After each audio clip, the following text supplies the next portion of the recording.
Marcos, capítulo 3. Outra vez entrou numa sinagoga e estava ali um homem que tinha uma das mãos atrofiada. E observavam-no para ver se no sábado curaria o homem, a fim de o acusarem. E disse Jesus ao homem que tinha a mão atrofiada: levanta-te e vem para o meio.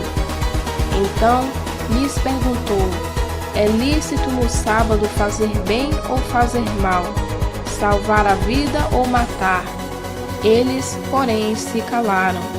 E olhando em redor para eles com indignação, condoendo-se na dureza dos seus corações, disse ao homem: estende a tua mão. Ele estendeu e lhe foi restabelecida. E os fariseus, saindo dali, entraram logo em conselho com os herodianos contra ele, para o matarem. Jesus, porém, se retirou com os seus discípulos para a beira do mar, e uma grande multidão da Galiléia o seguiu, também da Judéia, e de Jerusalém, da Idumeia, e de além do Jordão, e das regiões de Tiro e de Sidom. Grandes multidões, ouvindo falar de tudo quanto fazia, vieram ter com ele. Recomendou, pois, a seus discípulos que se lhe preparasse um barquinho por causa da multidão, para que não o apertasse, porque tinha curado a muitos, de modo que todos quantos tinham algum mal arrojavam-se a ele para lhe trocarem. E o espírito imundo, quando o via, prostravam-se diante dele, clamando, dizendo: tu és o Filho de Deus. E ele lhes advertia com insistência que não o dessem a conhecer. Depois subiu ao monte e chamou a si o que ele mesmo queria, e vieram a ele. Então designou 12 para que estivessem com ele, e os mandassem a pragar, e para que tivessem autoridade de expulsar os demônios.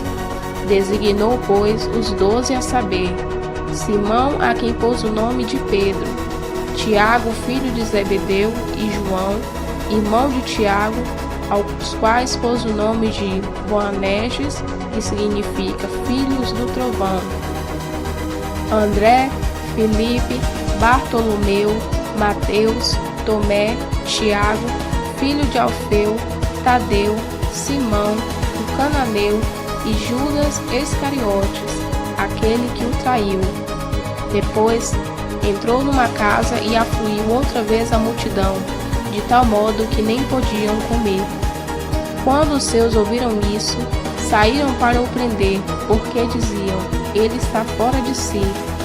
E os escribas que tinham descido de Jerusalém diziam: ele está possesso de Beelzebu, e é pelo príncipe dos demônios que expulsa os demônios. Então Jesus os chamou e lhes disse por parábolas: como pode Satanás expulsar Satanás? Ou se um reino se dividir contra si mesmo, tal reino não pode subsistir.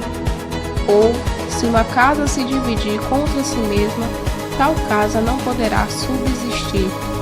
E se Satanás se tem levantado contra si mesmo e está dividido, tampouco pode ele subsistir antes do fim.